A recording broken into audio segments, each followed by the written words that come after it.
Let's improve English. आइए friends, देखते हैं कुछ बहुत ज़्यादा काम आने वाले सेंटेंसेस का इंग्लिश ट्रांसलेशन। पहला सेंटेंस है, मुझे मेरे दोस्तों के साथ मस्ती करने दो। Let me have fun with my friends. हम लेट का यूज़ कब करते हैं? जब हम परमिशन मांगते हैं, जब हम अलाउंस मांगते हैं, यानी कि हम बोलते हैं कि मुझे अलाउ कर दो। यानी कि लेट मी का मतलब होता है अलाउ मी, यानी मुझे करने दो। क्या करने दो? वर्ब लिखा हुआ है यहाँ पर पर्पल में, हैव फन, यानी कि मस्ती करना, मज़ा करना। और कैसे? विद एक प्रेपोजिशन है जिसने अपना ऑब्जेक्ट लिया फ्रेंड्स, और किसके फ्रेंड्स? My friends.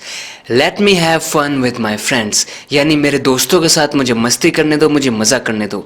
आशा करता हूँ इसका स्ट्रक्चर आपको अच्छे से समझ में आ गया होगा। अगला सेंटेंस देखिए, तुम्हारे नए दोस्त ने तुम्हें बदल दिया है। जैसे कोई पहले और तरह का था लेकिन अब वो कम्प्लीटली चेंज हो गया है, तो हम कहते हैं ना, यार तेरे दोस्त ने तो ना तुझे पूरे तरीके से बदल दिया है।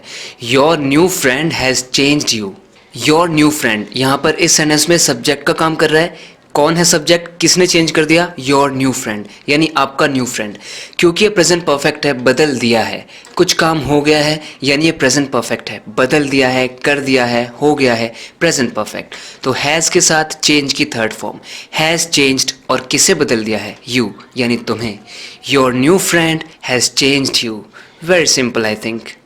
तू सबसे जलने क्यों लग जाता है? जैसे किसी की यह आदत है, वो हमेशा सबसे जलने लग जाता है, खुद तो कुछ करता नहीं, दूसरों से जलने लग जाता है, तो उसे हम ऐसे कहते हैं, क्यों दूसरों से जलने लग जाता है हमेशा? Why do you start getting jealous of everybody? क्योंकि यहाँ पर हम कह रहे हैं जलने क्यों लग जाता है, यानी कि तू जलना शुरू कर देता है, इसलिए हमने यहाँ पर स्टार्ट का यूज़ किया है। और स्टार्ट के बाद वर्ब में आईएनजी, स्टार्ट गेटिंग जेलस, यानी जेलस फील करना शुरू करना। और जेलस के बाद फिक्स प्रेपोजिशन ऑफ का यूज़ होता है। जेलस ऑफ हुम? जेलस ऑफ एवरीबडी, यानी सबसे जेलस फील करने लगता है। वाई एक क्वेश्चन वर्ड है, क्वेश्चन बनाना है हमें, इसलिए वाई का यूज़ हमने किया है। प्रेजेंट इंडेफिनिट है, इसलिए डू आया है। Why do you start getting jealous of everybody? यानी सबसे जलने क्यों लग जाता है यार तू? देखिए, आप एक ही सेंटेंस में अलग अलग बातें चेंज करके अलग अलग टाइप से उसे बना सकते हैं। जैसे कि मान लीजिए किसी लड़की के बारे में बात कर रहे हैं कि वो हमेशा सबसे जलने लग जाती है, तो हम कैसे बोल सकते हैं? She starts getting jealous of everybody. हम पूछ रहे हैं तो why does she start getting jealous of everybody? अब she के लिए does आएगा। तो ये कुछ बेसिक रूल्स हैं, तो आपको स्ट्रक्चर को अच्छे से समझना है ताकि आपको कभी भी कोई प्रॉब्लम ना हो और आप काफ़ी सारे सेंटेंसेस खुद बना सकें। मैंने वहाँ जाने का फैसला किया। मैंने वहाँ जाने का फैसला किया, सिंपल पास्ट सेंटेंस है। हम कहेंगे I decided to go there. Simply हमने यहाँ पर सेकंड फॉर्म का यूज़ किया। किसकी second form? Decide, decided and decided. I decided, क्या डिसाइड किया मैंने? फिर मैंने लगाया यहाँ पर इन्फिनेटिव, टू गो। क्या डिसाइड किया? जाना डिसाइड किया। कहाँ पर? देयर, यानी वहाँ जाना मैंने डिसाइड किया। I decided to go there. मुझे उसके लिए दुख हुआ। जैसे कि कोई बहुत ही पैथेटिक कंडीशन में था, बहुत ही लाचारी में था, और उसे देखकर मुझे भी दुख हुआ, मुझे भी दया आई उस पर, तो हम कह सकते हैं I felt sorry for him.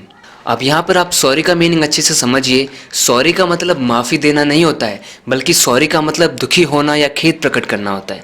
अगर कोई बोलता है ना आई एम सॉरी, इसका मतलब मुझे दुख है, मुझे खेद है। आई फेल्ट सॉरी, क्योंकि ये सेकंड फॉर्म है, यहाँ पर सिंपल पास्ट सेंटेंस है, इसलिए आई फेल्ट सॉरी, यानी मुझे दुख फील हुआ, मैंने दुख महसूस किया। किसके लिए? फॉर हिम, उसके लिए। तो यहाँ पर फॉर अपनी प्रेपोजिशन है और उसने अपना ऑब्जेक्ट लिया हिम। आपको ये बेसिक सी बात याद रखनी है कि प्रेपोजिशन के बाद हमेशा अपना एक ऑब्जेक्ट होता है, जो कि या तो नाउन हो सकता है और या प्रोनाउन हो सकता है। वो अपने दोस्तों के साथ पागलपंती करता रहता है। बातचीत करते वक्त हम ऐसे बोल देते हैं, पागलपंती करता रहता है। अब आप सोचेंगे इस पागलपंती को क्या कहें? तो देखिए, हर एक हिंदी वर्ड के लिए ज़रूरी नहीं है कि एक इंग्लिश वर्ड होगा। बस हम इंग्लिश में उसी बात को कहने का एक इक्विवेलेंट ढूंढ सकते हैं, यानी जिसका मीनिंग कुछ मिलता जुलता हो। देखिए, हम कह सकते हैं ही keeps doing crazy stuff with his friends. तो यहाँ पर मैंने कौन सा वर्ड यूज़ किया? Crazy stuff. क्रेजी स्टफ यानी पागलपंती के लिए मैंने यूज़ किया है, यानी पागलपंती, फालतू की चीज़ें। ही कीप्स डूइंग, वो करता रहता है। तो यहाँ पर मेन वर्ब क्या है? कीप्स। कीप में ऐसा आया है क्योंकि ही के साथ ऐसा आता है प्रेजेंट इंडेफिनिट में, और वो क्या करता रहता है? डूइंग है, डू में ING. He keeps doing crazy stuff, और किसके साथ? With his friends. देखिए, मैंने अभी आपको बताया था ना, यहाँ पर विद प्रेपोजिशन है और उसका ऑब्जेक्ट क्या है? फ्रेंड्स, जो कि नाउन है।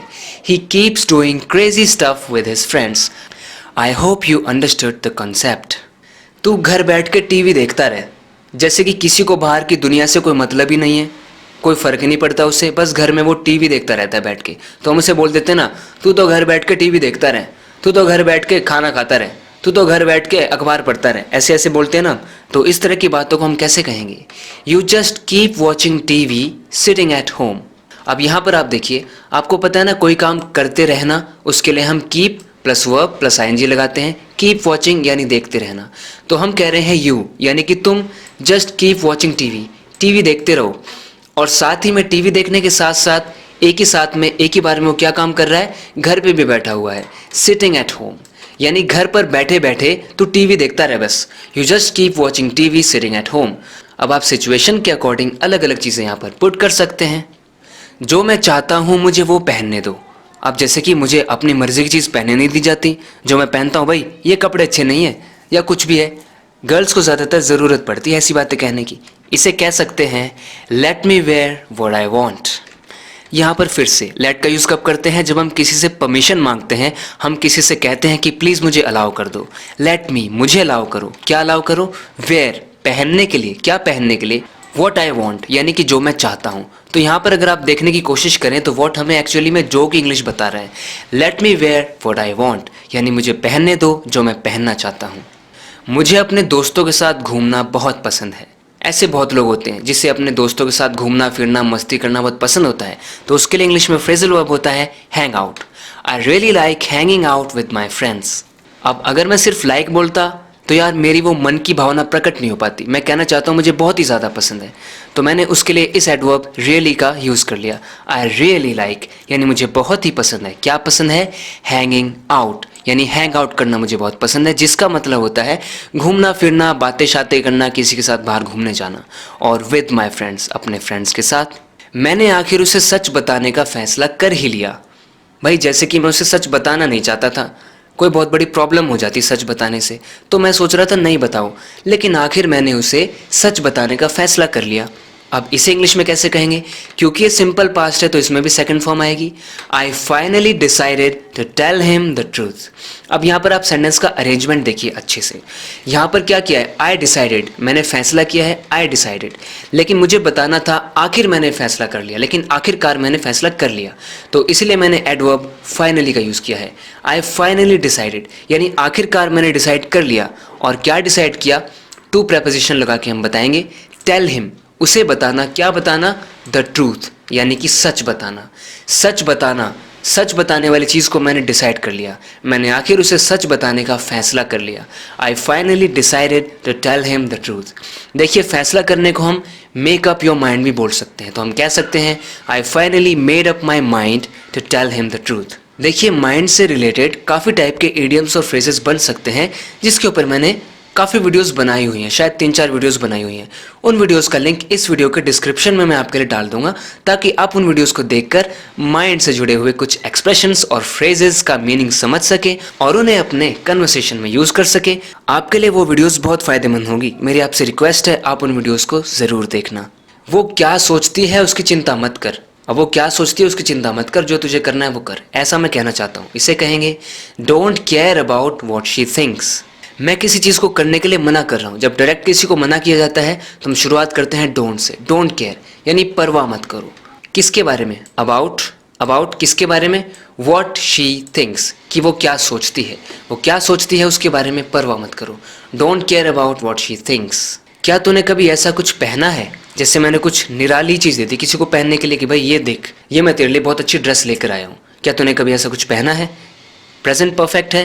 हैव यू एवर वोन anything like this? Have you ever यानी क्या तूने कभी, क्योंकि ये प्रेजेंट परफेक्ट है इसलिए वेयर की थर्ड फॉर्म जो कि वोन होती है।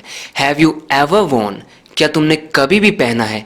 एनीथिंग कुछ भी, लाइक दिस यानी ऐसा, ऐसा कभी भी तुमने कुछ कभी पहना है? हैव यू एवर वोन एनीथिंग लाइक दिस।